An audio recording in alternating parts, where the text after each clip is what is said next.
You are the sister Alyssa, right? Alyssa, right? Yes, yeah. This is the second service of this day. So, yeah. Oh, okay, okay, good. Thank you for coming. 예, 말씀을 나누겠습니다. 우리는 이번 주부터 해서 오늘부터 해서요, 이제 로마서 말씀을 나눌 겁니다. 앞으로 기간이 1년 정도 될 것으로 예상합니다. 그런데 제가 확실하게 1년이라고 말하기는 참 어렵습니다. 왜냐하면 성령님께서 인도하신다고 하면 사람의 생각으로 기간이 언제 또는 시간이 언제까지 정해놓은 그 프로그램 안에 성령께서 갇혀서 역사하시는 분은 아니시기 때문입니다. 때로 만약 우리가 어떤 말씀들을 나눌 때 성경에 있는 한 말씀이 우리의 마음과 전 생각을 사로잡으실 때가 되면 그때는 그 한 구절의 말씀 가지고 1년을 묵상할 수도 있는 거고요. 때로는 마치 빌리 그레엄이 요한복음 3장 16절이라는 말씀에 매여 평생을 사역하듯이 그렇게 그 말씀 한 구절 가지고 평생을 살아야 할 수도 있습니다. 하나님의 말씀은 그렇게 위대한 말씀입니다. 그래서 정확하게 언제 끝나겠다라는 말씀을 드리긴 참 어렵습니다. 로마서를 강해하기로 결정한 때로부터 제 마음에 한 3가지 정도 염려가 있었습니다. 첫 번째는 뭐냐면 저 자신에 관한 염려입니다. 제가 신학교를 다닐 때 한 교수님이 그런 말씀을 해주셨어요. 로마서를 설교하고 로마서를 제대로 안다라고 말을 할 수 있으려면 로마서를 100번 읽고 로마서 강해를 100번 듣고 로마서 강해를 100번 해보고 그러면 안다고 말할 수 있을 것이다, 이런 얘기를 하셨어요. 그래서 저는 그 기준으로 저를 한번 돌아봤습니다. 물론 100이라는 숫자가 자체가 신비스러운 어떤 능력이 있다, 이런 뜻은 아니겠죠. 그만큼 많이 읽고 듣고 해봐야 된다는 얘기겠죠. 100번 읽었는가 해봤더니 제가 정확하게 숫자는 안 세봤는데 100번은 조금 더 넓게 읽어본 것 같아요. 성경 전체를 100번은 아니더라도 로마서 한 권만큼은 제가 100번은 읽어본 것 같습니다. 그럼 100번의 강해를 들어봤는가? 여러분, 로마서와 관련된 책들이 엄청나게 많아요. 로마서에 제가 갖고 있는 로마서 강해집이나 설교 책들만 해도 제 서재에 한 50권 정도는 되는 것 같아요. 그런데 그거 말고도 엄청나게 많은 책들이 있어요.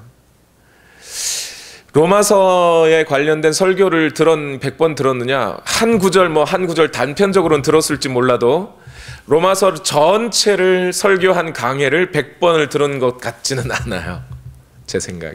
또 로마서 강해를 100번 해봤냐?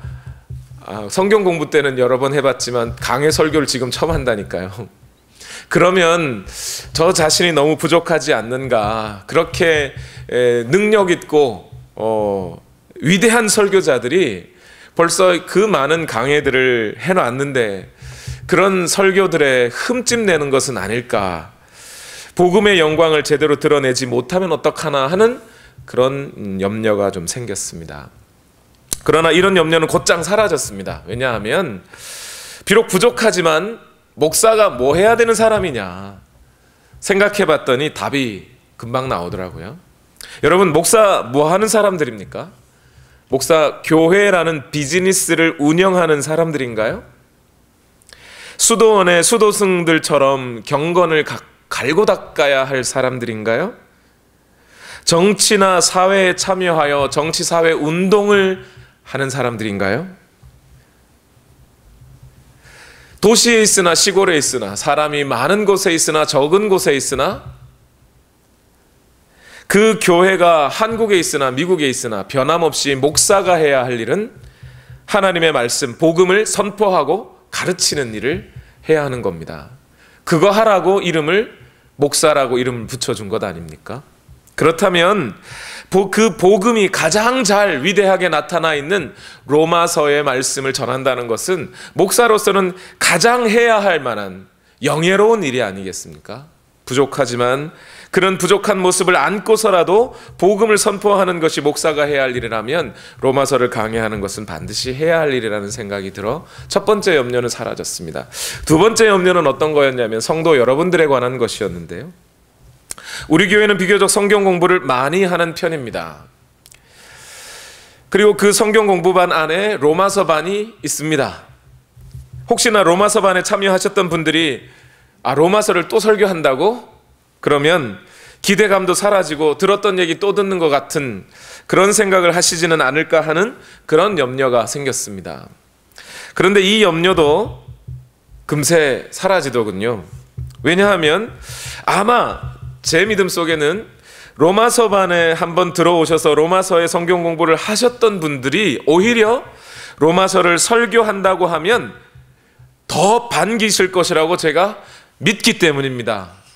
아멘. 아멘 해주셔서 감사합니다. 왜냐하면 성경 공부로 물론 성경을 아는 것도 중요하지만 성경이 쓰여진 가장 최종적인 목표는 그 말씀이 성도들의 삶에 적용되어 실천될 때까지가 말씀이 목적하고 있는 목적지이지요. 그래서 물론 우리는 성경 공부를 단순히 지적인 훈련으로만 성경 공부하지는 않았습니다.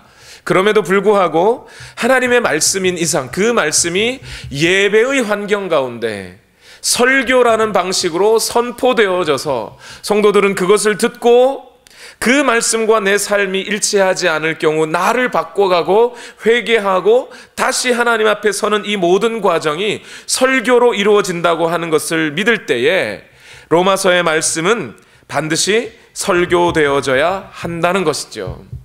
그런 것을 알고 있는 여러분들이 오히려 로마서를 설교하신다고 하면 더 반기실 것이라고 믿습니다. 그래서 두 번째 이유도 사라졌습니다. 세 번째 염려는 뭐냐면 왜 이때냐 하는 것입니다. 왜 하필 이때 복음을 전하려고 하는 것이냐. 세상이 복음에 관심이 없는데 또 성도들이 삶이 고단하고 힘들고 지치면 복음이 나와 무슨 상관이 있느냐라는 생각이 들기 마련인데 또 설교로 보면 창세기 1장에서 11장까지 해놓고 갑자기 그 모든 거 다 건너뛰고 갑자기 왜 로마서냐, 왜 하필 지금 로마서를 하려고 하는 거냐라는 그런 염려가 있을 수도 있을 거라고 생각합니다. 그런데 여러분, 이 염려 역시도 크게 오래가지는 않더군요. 왜냐하면 이 세상이 복음에 대한 관심이 없기 때문에 복음을 전하지 말아야 됩니까? 세상이 복음에 관심이 없었던 것은 지금이나 현대나 과거 2000년 전이나 똑같습니다. 오히려 복음에 관심이 없기 때문에 복음을 전해야 되는 것이지요. 아이들이 밥을 먹기 싫어하면 엄마 아빠들이 그래 너는 나가서 사탕이나 먹어 이럽니까? 오히려 그 아이 더 붙잡고 밥 먹어야 된다고 하지 않습니까? 마찬가지로 성도들의 마음에 복음이 나와 무슨 상관이 있냐, 복음이 밥 먹여주냐라는 생각을 하고 있을 무렵, 아니 오히려 그 생각을 하고 있기 때문에 목회자는 복음을 선포해야죠. 운동선수가 유니폼이 내 몸에 안 맞는다고 해서 안 입으면 되는 겁니까? 그렇기 때문에 오히려 더 유니폼을 입어야 하듯이 군인들이 군복을 입을 때 그런 얘기 하잖아요. 군복이 몸에 안 맞으면 몸을 군복에 맞추라고. 그렇게 해서라도 입어야 되는 거예요. 오늘 우리에게 성도들에게 복음이 나와 어울리지 않는다고, 나와 상관은 없어 여겨진다고 해서 안 들어도 되는 것이 아니라는 것이죠. 뿐만 아니라 왜 창세기 다음에 로마서입니까? 여러분 이것을 기억하셔야 돼요.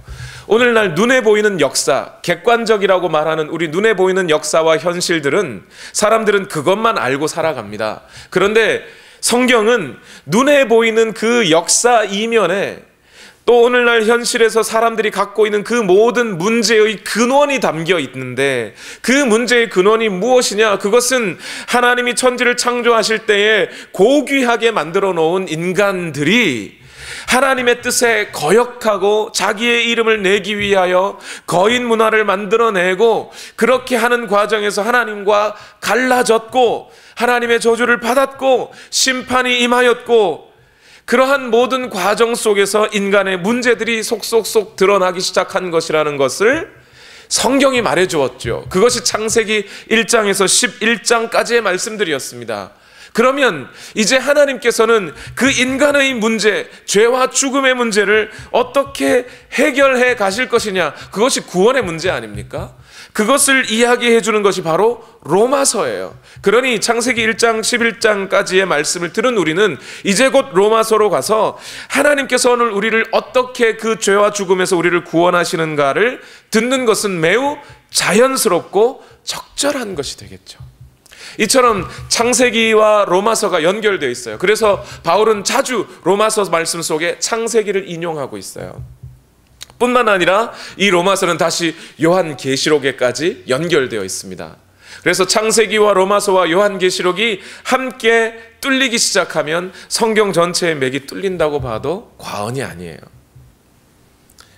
여러분 예상하시겠죠? 로마서 끝나면 이제 요한계시록으로 가겠구나. 그렇기 때문에 이 시점에 우리가 로마서의 말씀에 귀를 기울이는 것은 매우 적절한 것이고, 그래서 제 마음속에 있던 염려들은 사라지게 됐습니다. 그 염려들이 사라지고 나니 오히려 제 마음속에는 큰 기대감들이 생기기 시작했습니다. 크게 5가지 기대감인데요. 첫 번째, 어떤 기대감이냐? 이 로마서를 쓴 사람이 바울이기 때문에 저는 기대하고 있습니다. 제가 개인적으로 바울을 좋아해서 그러느냐? 전 참 좋아합니다만, 또 존경합니다만, 그 이유 때문은 아니고요. 왜 바울이기 때문에 이것이 기대가 되느냐? 여러분, 로마서를 여러분 한번 읽어보시면, 오늘 집에 가셔서 한번 읽어보시든지 아니면 지난번에 읽어본 것이 있다면 그걸 한번 떠올려 보세요. 여러분, 로마서를 읽어보신 분은 금방 아실 텐데, 이 로마서의 편지를 받는 사람, 수신자들은 로마에 있는 교회입니다. 근데 그 교회 안에는 이방인과 유대인이 섞여 살아요. 문제는 이방인과 유대인이 섞여 살지만 그 숫자가 1대1 동등된 게 아니고 이방인들이 훨씬 많습니다. 그리고 그 이방인과 유대인의 갈등이 아직 완전히 해소되지 않은 상태에 있고요. 그리고 그 이방인의 대부분은 로마에서 가난해서 노예로 전락된 사람들, 또는 그 노예에서 해방된 몇몇 자유인들이 로마 교회 전체를 이루고 있어요. 이방인이 중심이 된 교회예요. 유대인들이 있지만. 그런데 이 교회에 편지를 쓰고 있는 바울은 원래 이방인입니까? 유대인입니까? 유대인이에요. 유대인은 이방인들을 어떻게 생각하죠? 유대인들 중에서도 바울이 빌립보서 3장에 보면 자기 자신이 어떤 유대인이었는지를 말해주는 부분이 있어요. 그렇죠? 바울의 원래 이름이 사울이었습니다. 사울이라는 이 이름은 누구의 이름을 딴 거예요? 이스라엘의 첫 번째 왕인 사울 왕의 이름을 따서 사울이라고 지었어요. 얼마나 대단한 이름입니까? 거기에다가 베냐민 족속이래요. 유대인들의 12족속 중에서도 베냐민 족속 그러면 순수 혈통이구나, 이렇게 생각하는 것이죠. 그 중에서도 바리새인이래요. 율법으로는 흠이 없는 사람이랍니다. 이 사람이 가말리엘이라고 하는 랍비의 문하생이었어요. 그 가말리엘이라는 랍비는 평생에 자기 제자라고 이름할 만한 사람 5-6명 정도만 길렀던 사람이에요. 그러면 이쯤 되면 유대인 중에서도 유대인입니다. 이런 유대인들이 이방인들을 어떻게 생각했어요? 지옥의 땔감이라고 생각했던 사람들이에요. 이방인의 땅에 들어갔다가 나올 때는요, 발에 있는 먼지도 떨어서 버리고 나올 정도의 사람들이었습니다.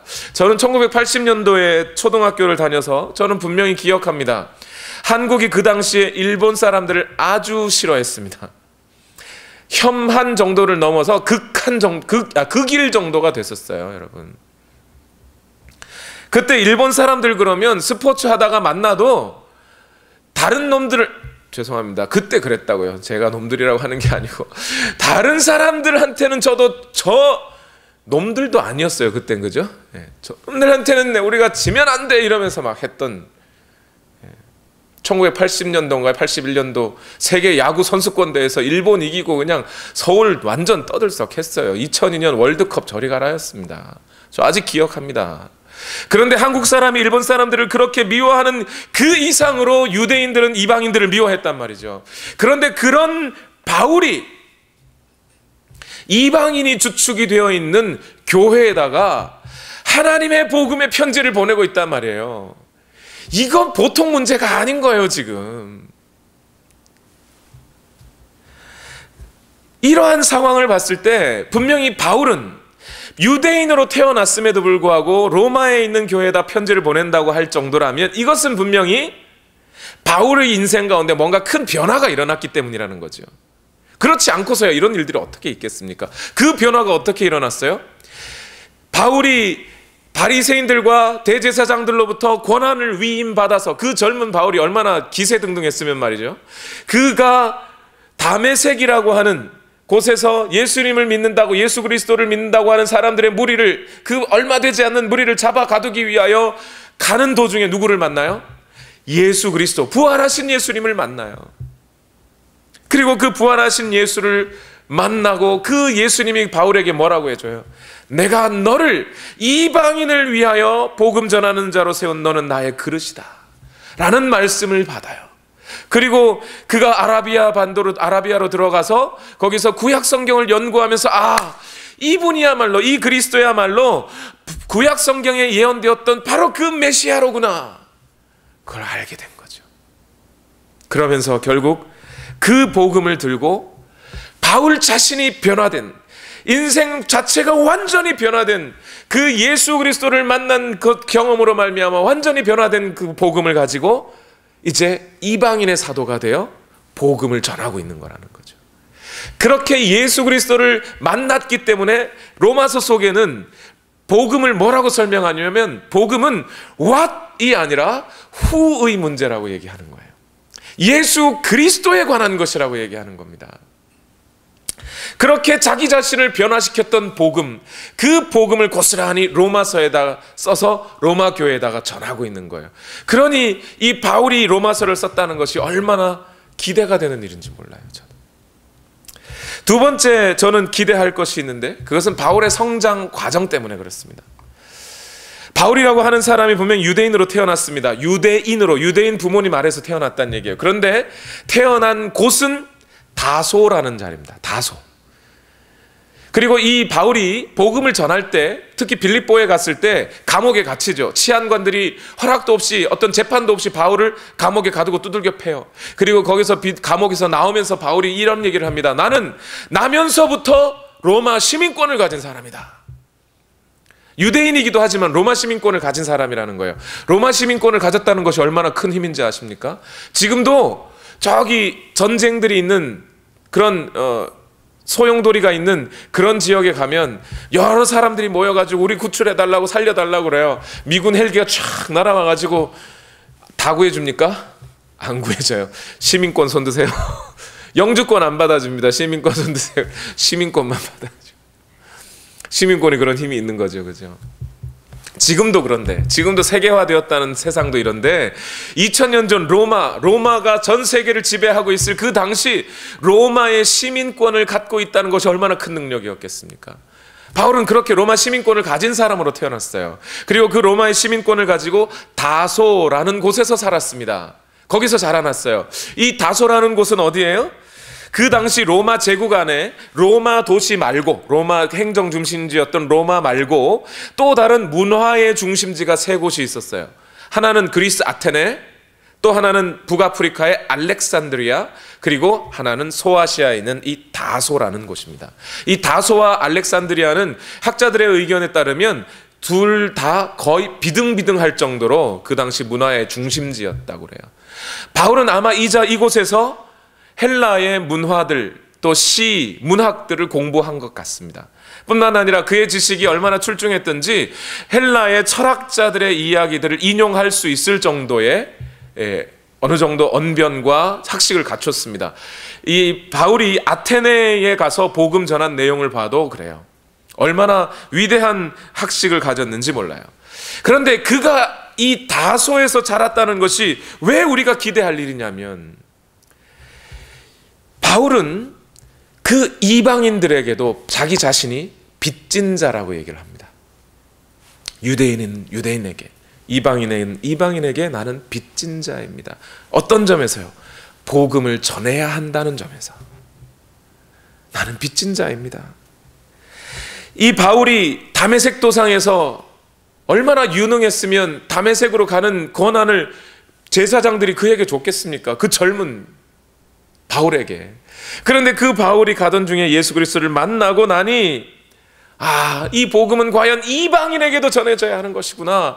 예수 그리스도는 유대인만을 위하여 죽어주신 분이 아니로구나. 오히려 창세기를 거슬러 올라가 보니 하나님께서 그 은혜로 모든 사람들이 온 땅에 충만하게 하신 하나님이라는 것을 다시 발견하고, 그 약속하신 아들이 비록 혈통적으로는 유대인을 타고 왔을지 몰라도 그의 죽음은 모든 인류를 위한 죽음이었다는 것을 알게 된 이상, 바울은 그 이방인들에게, 이방인의 땅에서 자란 자신을 생각해 볼 때 그들에게 전하지 않을 수 없었던 것이죠.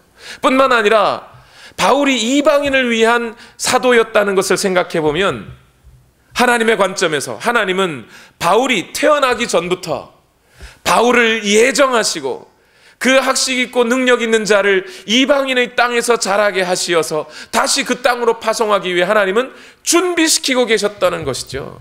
그 바울의 인생 속에 이 로마서가 녹아져 들어가 있는 겁니다.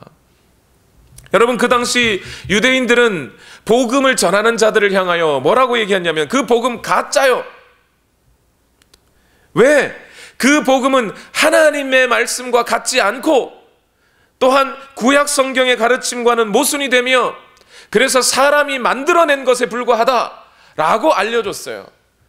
그런데 사도 바울이 이방인들의 땅에 복음을 전하면서 다시 유대인들에게 이 복음을 변호하면서 뭐라 그래요? 이 복음은 하나님이 주신 하나님의 진리이며 하나님이 계획하시고 진행하신 모든 것이라 하나님과 관련된 것이며, 뿐만 아니라 구약의 가르침이 바로 이 복음의 내용과 같은 것이며, 복음은 사람이 만든 것이 아니라 하나님이 주신 것이다 라고 유대인들에게 계속해서 이 복음을 변호했던 거죠. 그 힘이 어디서요? 하나님이 그 이방인의 땅에서 그를 준비시켰기 때문인 거죠. 그 말씀이 고스란히 이 복음 안에 녹아져 있어요. 그래서 로마서를 전한다는 것이 큰 기대가 되는 거죠. 세 번째, 바울이 라는 사람, 또 바울의 성장뿐만 아니라 바울의 사역을 생각해 보면 이 로마서의 말씀을 여러분에게 전한다는 것이 매우 감사하고 기쁩니다. 왜냐하면 로마서라는 편지가 과연 어떻게 쓰여지게 됐을까? 이걸 생각해 보면요, 성경 속에 바울의 편지가 여러 개가 있습니다. 그런데 그 중에서 로마서는 매우 독특합니다. 왜 그러냐면, 여러분, 성경 속에 바울의 편지는 한 13권 정도 있는 것으로 보입니다. 고린도 전후서, 갈라디아서, 데살로니가 전후서, 빌립보, 골로새서, 빌레몬서, 디모데 전후서, 디도서, 이런 책들이 다 바울이 쓴 것으로 보입니다. 그런데 이 책들을 다 언제 쓰게 됐을까요? 어떻게 쓰게 됐을까요? 바울은 바울은 전체 1차, 2차, 3차에 걸쳐서 복음 전도 여행을 떠난 사람이죠. 그런데 1차 전도 여행을 떠날 때는 안디옥 교회라고 하는 안디옥 교회에 캠프를 두고 바울과 바나바가 함께 복음을 전하러 갔어요. 그래서 구브로라는 섬에 들렸다가 또 지난번에 말씀드렸죠. 루스드라, 또 이고니온, 그런 지역에서 비시디아, 안디옥 이런 곳에서 복음을 전하고 들어왔습니다. 그리고 2차 전도여행을 떠날 때는 어떻게 했어요? 바울과 바나바가 먼저 극심하게 싸우죠. 그런 거 보면서 저는 많이 위로받습니다. 저런 분들도 싸우는구나 이렇게. 극심하게 싸운 다음에 바울이 어떻게 가요? 먼저 1차 전도여행 때 갔던 곳을 쭉 돌아보고 성령께서 자꾸 소아시아에서 복음 전하는 것을 막으심으로 어떻게 할까 하다가 드로아라는 항구까지 가요. 그 항구에서 성령의 감동으로 그 마케도니아 사람이 꿈에 나타나서 건너와서 우리를 도와달라라는 이야기를 듣죠. 그래서 그것이 이 성령께서 이렇게 이 길로 인도하시는구나 해서 유럽으로 건너갑니다. 유럽에서 빌립보, 데살로니카, 베레아, 그리고 아테네, 끝에 고린도까지 가서 복음을 전하지요. 그리고 2차 전도 여행을 다 끝나고 돌아와서 3차 전도 여행을 시작하는데 3차 때부터는 뭔가 전략이 달라집니다. 바울이 1차, 2차 때는 쭉 여러 곳을 돌아다니면서 복음을 전했어요. 그런데 3차 때는 곧장 시작하자마자 에베소로 갑니다. 그리고 에베소에서 약 3년 이상을 거기서 복음을 전하는 일을 해요. 안 돌아다니고. 뭘 본 거죠? 아, 이렇게 복음 전하면 되겠구나 하는 복음의 물결이 흘러갈 수 있는 큰 그 하나의 해류를 발견하기 시작한 겁니다. 바울이. 그 에베소 지역에 사람들이 매년 수없이 모이거든요.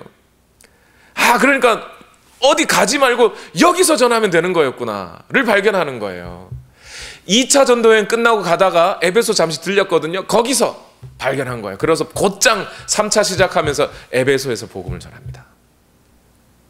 에베소에서 복음을 전한 다음에 이제 그 에베소 사역이 마무리될 무렵 바울은 이제 더 이상 예루살렘으로 돌아가지 않아요. 바로 이제 다시 2차 전도 여행이 있었던 곳으로 다시 돌아가서 빌립보, 또 데살로니카, 베레아, 아테네, 고린도까지 갑니다. 그리고 그 고린도에서 로마서를 써요. 그래서 로마서는 서기 57년경 고린도에서 겨울에 석 달 정도 고린도에서 머물 때 쓴 것으로 보입니다. 그러면 여러분, 로마서에 보면 이런 얘기를 해요. 바울이 내가 로마에 정말 가고 싶다. 왜? 에베소 사역을 해봤잖아요. 아, 이렇게 하는 거구나. 바울이 아는 거예요. 그리고 이제 에베소 사역이 끝나면 이제 어디로 가요? 로마에 가서 에베소에서 사역하듯이 로마에서도 사역하는 거죠. 그리고 로마에서 사역한 다음에 어디로 가요? 이제 땅끝인 스페인으로 가서 스페인에서처럼 또 그렇게 사역하는 거죠. 아, 그런 어떤 이 복음 전도 사역의 어떤 미래가 쫙 보이기 시작하는 거예요, 바울이. 그래서 로마서 끝에 보면 내가 반드시 로마로 가서 당신들을 만나고 그래서 로마에서도 복음 전하기를 원하노라, 이런 말이 나와요. 근데 바울이 로마에 곧장 못 가죠. 거기서 이방인 교회에서 모금한 헌금을 가지고 예루살렘으로 갔다가 내 로마로 갈게 이랬단 말이에요. 근데 갔다가 예루살렘에서 붙잡혀버려요. 그리고 결국 죄수의 몸이 돼서 로마까지 가게 됩니다. 여러분, 이 과정을 가만히 한번 생각해 보세요. 성경 속에 있는 로마서 빼놓고 다른 모든 바울이 쓴 편지들은 자기가 가서 개척한 교회, 아니면 에바브로라는 형제가 개척한 교회에 문제가 있다고 그래가지고 그 문제들을 듣고 그 문제를 해결해 주기 위해서 위로할 사람은 위로하고, 야단칠 것은 정말 눈물 쏙 빠질 정도로 야단치고 꾸지람하고 바른 소리 탁 하면서 편지를 쓰고, 그런 문제들을 해결해 주기 위해 복음에 기대어 설명도 하고 이랬던 것이 바울 서신들이에요. 그런데 로마에는 간 적이 있어요? 없어요? 없단 말이에요. 가본 적도 없는 그 교회에다가 무슨 문제 지적할 게 뭐 있겠습니까? 자기가 개척한 교회도 아니고 가본 적도 없는 교회인데 거기다가 감나라 배나라 할 일이 뭐 있겠어요? 그래서 로마서 속에는 그런 어떤 교회의 문제가 막 담겨 있어서 막 이런 설명이 별로 없어요. 대신에 바울은 자기 자신이 누구라고요? 사도라고요. 하나님이 하나님의 복음을 전하라고 세우신 사도이기 때문에 로마에 갈 계획이 있는데, 로마에는 아직까지 사도들이 가서 복음을 전한 자리가 아니에요. 언제부터 로마의 교회가 세웠는지 아직도 잘 몰라요. 그런데 그 로마 교회에 사도가 가서 거기서 사도의 복음을 전하겠다는 거예요. 그리고 그들이 복음을 잘 받아들여서 교회가 세워지면 그들의 도움을 받아 어디까지 가겠다는 거예요? 스페인까지 가겠다. 내가 그러니 당신들이 나를 좀 도와달라. 그 편지를 쓰는 게 로마서라고요. 그러면 그 로마서 안에 바울이 그냥 내가 갈 건데 준비하고 있어, 이게 아니죠. 다시 처음부터 복음을 차근차근, 사도이니까, 내가 사도니까 당연히 해야 할 일이요, 하나님께 영광을 돌려야 할 사도이니까 그 복음을 처음부터 차근차근 설명해 갔단 말이에요. 그러니 로마서는 바울의 다른 서신들과는 달라요. 이 로마서 안에 복음이 착실하게 설명되어 있는 거예요. 그래서 이 로마 바울의 사역을 생각해 보니 로마서를 강의한다는 것이 가슴 떨리는 일인 거예요. 네 번째는 이 로마서가 이 세상에 미친 영향 때문에 로마서를 설교한다는 것이 너무 기대되고 감동이 됩니다. 여러분, 바울은 처음에 이 로마서를 썼을 때 이 로마서가 인류 역사에 이렇게 큰 영향을 미칠 것이라고 차마 생각하지 못했을 거예요. 바울 자신은 어쨌든 로마와 스페인에 가서 복음 전할 생각이 있기 때문에 그렇게라도 준비시키려고 하는 차원에서 아주 현실적이고 구체적인 이유들 때문에 썼겠지요. 그런데 여러분, 이 로마서라는 이 글이, 문장이 가만히 앉아서 그냥 마음 잡고 읽으면 30분이면 읽을 수 있는 이 로마서가 인류 역사의 모든 역사의 물꼬를 뒤흔들었다는 거 여러분 아시나요? 로마서가 닫힐 때 인류 역사도 닫혔어요. 로마서가 새롭게 해석될 때 중세의 어둠이 걷어지고 근대의 문이 열리기 시작했던 거예요. 그 핵심에 로마서가 있었다는 겁니다. 우리가 알고 있는 기독교 역사의 어떤 개혁 또는 부흥이 일어나는 시기에 로마서의 말씀을 통해 변화되었던 사람들이 그 부흥의 핵심 가운데 있었던 거예요. 여러분, 이거 생각하면 소름이 돋습니다. 예를 들어 볼까요? 서기 386년 여름 북아프리카 사람 어거스틴이라는 사람이 있어요. 이 어거스틴은 밀란에서 2년 정도 수사학을 가르치고 있었습니다. 그 당시에. 그는 최근에 밀란의 감독인 암브로스라고 하는 사람의 설교를 들었고, 그리고 기독교인 친구들과 함께 많은 토론과 대화를 하면서 우리 어머니, 어거스틴의 어머니가 모니카잖아요. 어머니가 그렇게 섬기던 그 예수 그리스도를 나도 믿어야겠다라고 어느 정도 마음이 많이 돌아와 있을 때였어요. 그런데 어느 날 그럼에도 불구하고 자기의 과거의 모든 실수와 그 과거의 삶을 끊어내지 못해서 이거 내가 어떻게 끊을 수 있을까 하는 것 때문에 울며 마음 아파하고 괴로워하던 때가 있었어요.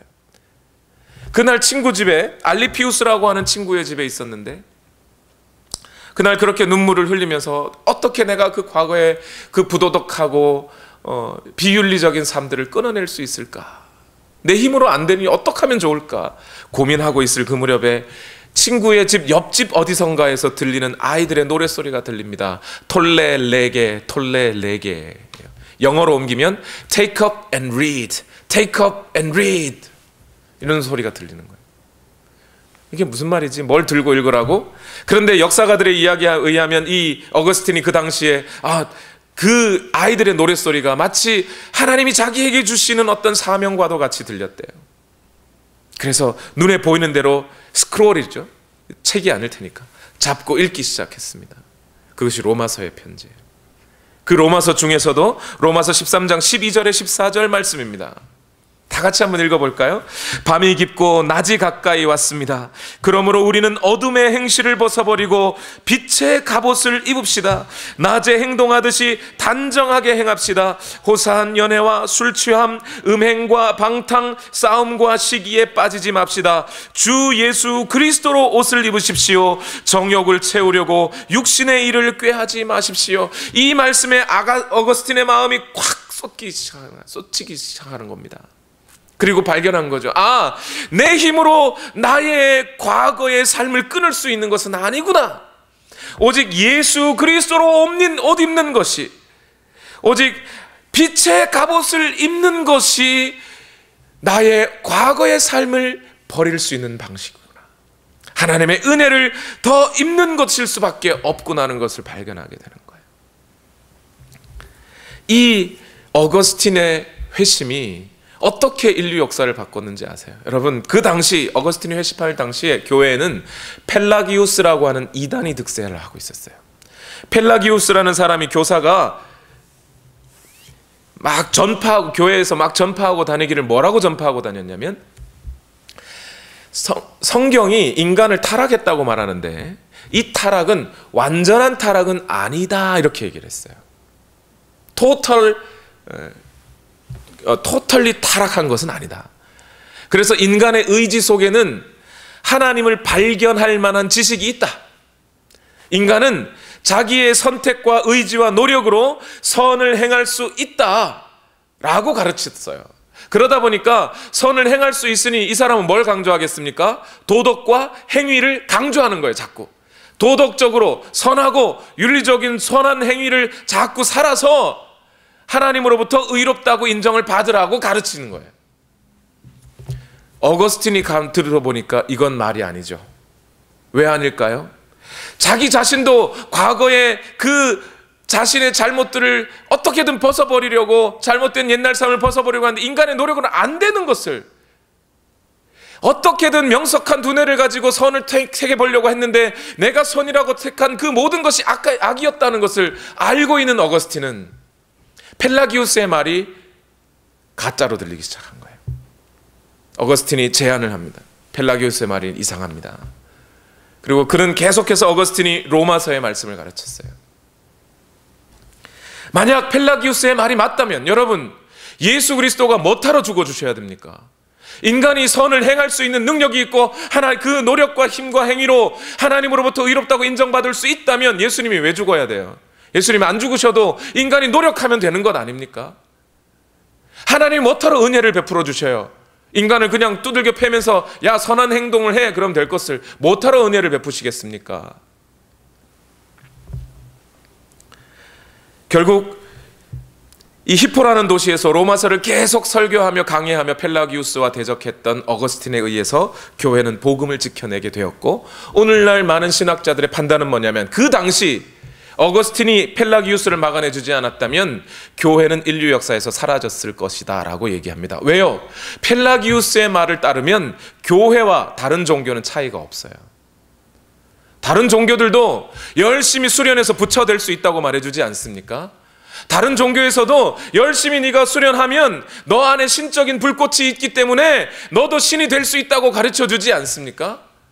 그러나 기독교는 그렇게 가르쳐주지 않는 것이죠. 인간의 수양과 노력과 그런 경건의 행위들을 통해서 구원을 얻는 것이 아니기 때문입니다.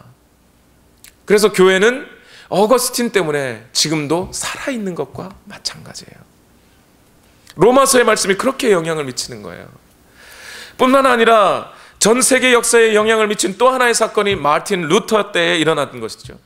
1515년까지 마틴 루터는 천주교의 신부였습니다. 신학교에서 학생들을 가르치는 교사였어요. 그러다가 1515년 11월부터 1516년 9월까지 루터는 학생들을 로마서를 강해하기로 했습니다.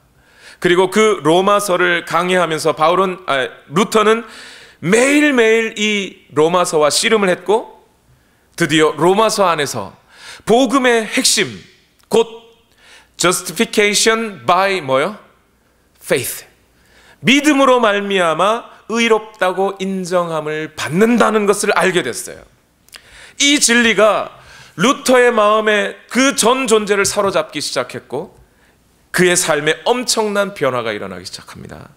그리고 그 루터의 마음이 변하면서 이 조용한 카톨릭 신부가 복음을 수호하는 전사로 바뀌기 시작한 거죠. 그 당시 루터가 살던 비텐베르크 근처에 마그데부르크라고 하는 도시가 있었어요. 그 마그데부르크에는 할버슈타트라고 하는 대주교가 있었습니다. 이 대주교가 어떤 사람이냐면 교회법에서 금지한 나이 제한, 주교는 나이가 몇 세 이하여야 한다라는 제한이 있었는데 그거 어기고 주교를 하고 있었어요. 또 겸직 금지의 의무, 이 교회 목사이기도 하고 저 교회 목사이기도 하면 안 된다 이 말이죠. 겸직 금지의 의무도 어기고 두 개의 교구를 맡아서 일을 하고 있었어요. 이것도 이미 벌받아 마땅한데 그 당시 로마 제국 안에 카톨릭 천주교 안에 노른자 직위, 거기만 가면 떼돈 번다더라 하는 직위가 있었어요. 그게 마인츠에 있는 대주교 자리입니다. 그 마인츠의 대주교 자리가 났다 그래서 거금 29,000 두카르트를 내고 그 주교 자리를 삽니다. 그걸 살 수 있다는 것도 참 웃긴 거지만 어쨌든 샀어요. 근데 그 사는 과정에 그 돈을 들였으니 빚을 졌겠죠. 사채업자에게 빚을 져서 그 자리를 삽니다. 그러니까 그것 때문에 문제가 생기겠죠.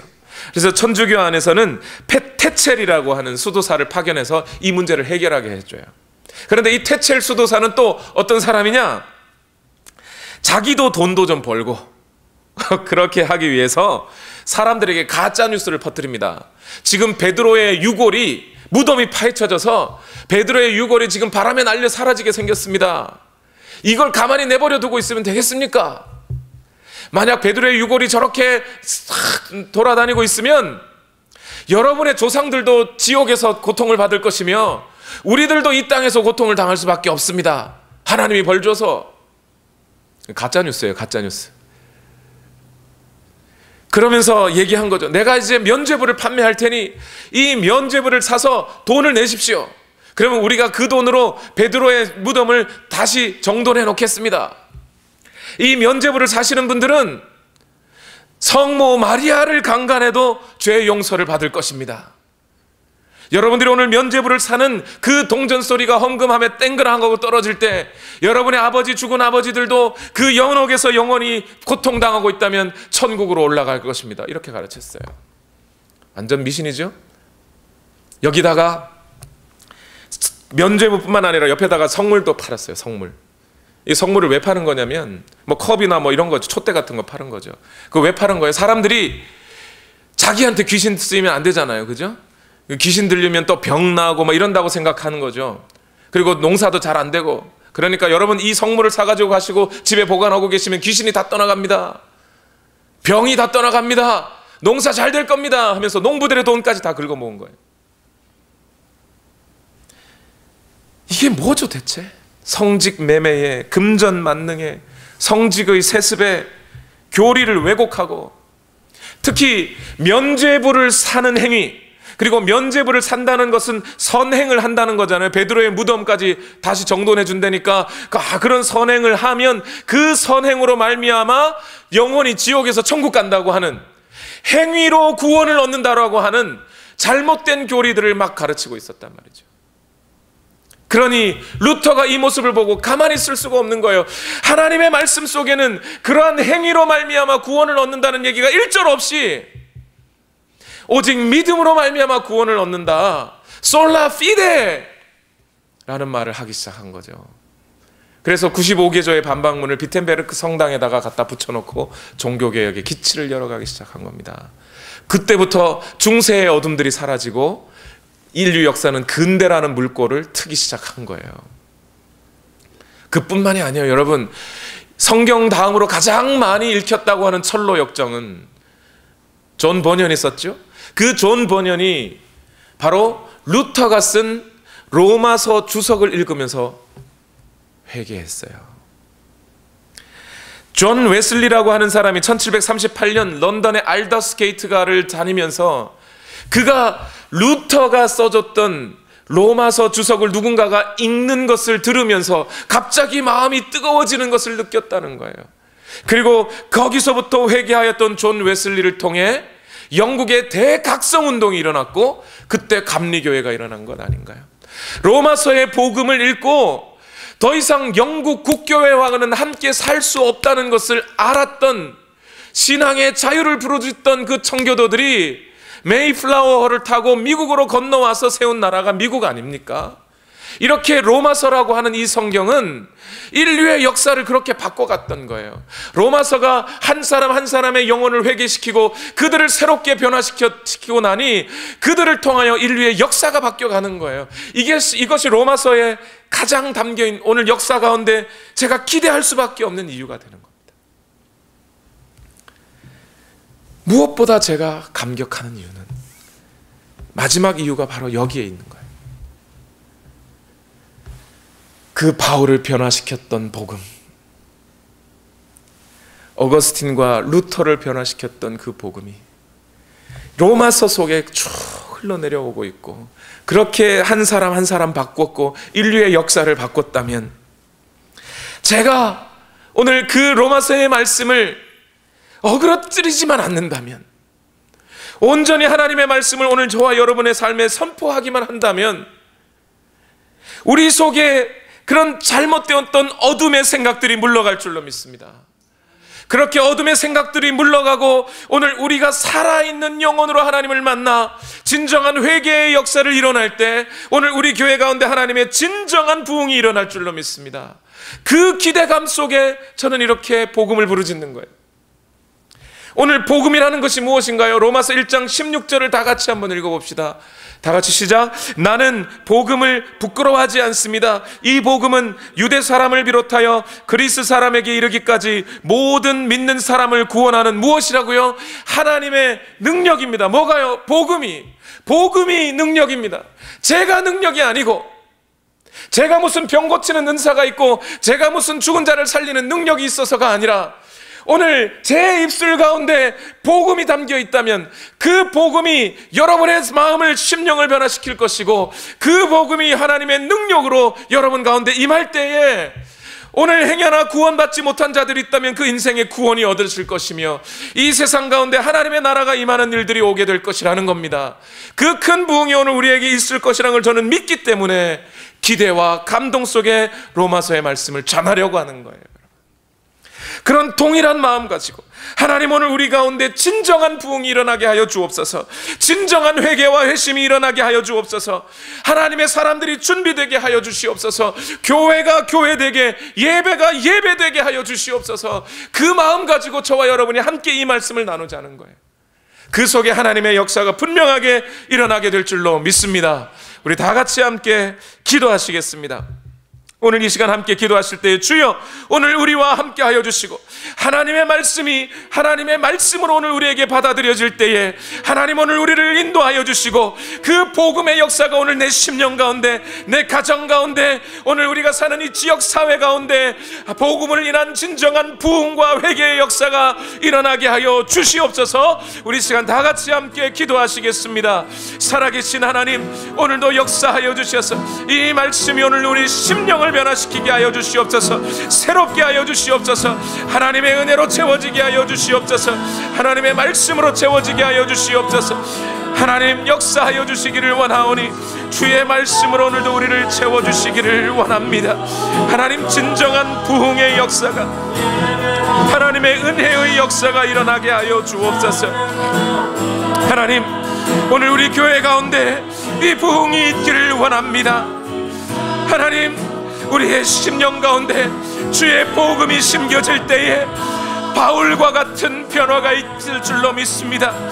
바울이 복음을 전하였던 그 교회들과 같은 변화가 오늘 우리 가운데 있을 줄로 믿습니다. 어거스틴을 변화시켰던 복음의 능력이 오늘 우리를 변화시키실 줄로 믿습니다. 마틴 루터를 변화시켰던 복음의 능력이 오늘 우리 가운데 임할 줄로 믿습니다.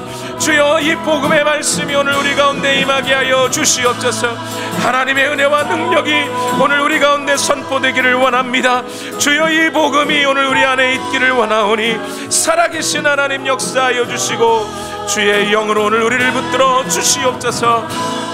하나님 함께하여 주시기를 원하오니 주여, 인도하여 주시고 우리의 마음을 주의 은혜로 채우시고 역사하여 주시옵소서. 완전하신 나의 주, 의의 길로 날 인도하소서. 행하신 모든 일 주님의 영광 다 경배합니다. 예배합니다. 찬양합니다. 주님만 날 다스리소서. 예배합니다.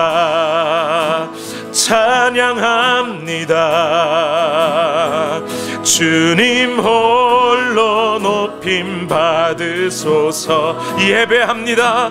예배합니다. 찬양합니다. 주님만 날 다스리소서. 예배합니다. 찬양합니다. 주님 홀로 높임 받으소서. 살아계신 하나님, 하나님이 이미 준비하셨던 그 복음, 구약 성경을 통하여 줄기차게 예언자들과 율법의 말씀을 통하여 외쳐졌던 그 복음 뿐만 아니라 사도 바울의 인생을 변화시키시고 그를 준비시킴으로 온 세상 가운데 선포하게 하셨던 복음, 이제 그 인류의 역사를 타고 지금도 변함없이 우리를 변화시키시는 그 복음이 이제 들려지기를 원하오니 평생에 듣던 말씀 또 들려주시오 하듯 그 말씀 오늘 우리에게 들려주시고, 오늘 우리 심령에도 그들의 변화와 같은 동일한 변화가 오늘 우리 안에 있게 하여 주시옵소서. 그 부흥이 오늘 우리 가운데 있게 하여 주시옵소서. 진정한 이 땅의 부흥이 하나님의 말씀을 통하여 이루어지게 하여 주시옵소서. 선포되는 말씀이 오늘 우리를 새롭게 하시고 우리를 변화시켜 주시옵소서. 그러므로 말미암아 오늘 우리가 이 땅을 살아가는 이유를 알게 하시고 그 복음이 그 어떤 것보다 소중하다는 것을 알게 하여 주시옵소서. 오늘도 이 시간 하나님 앞에 예물을 올려드립니다.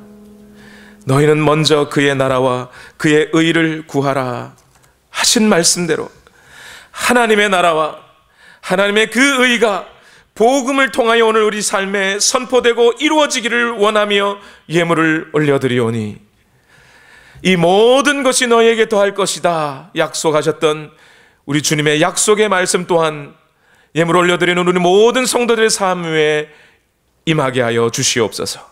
예수님의 이름으로 기도하옵나이다. 아멘.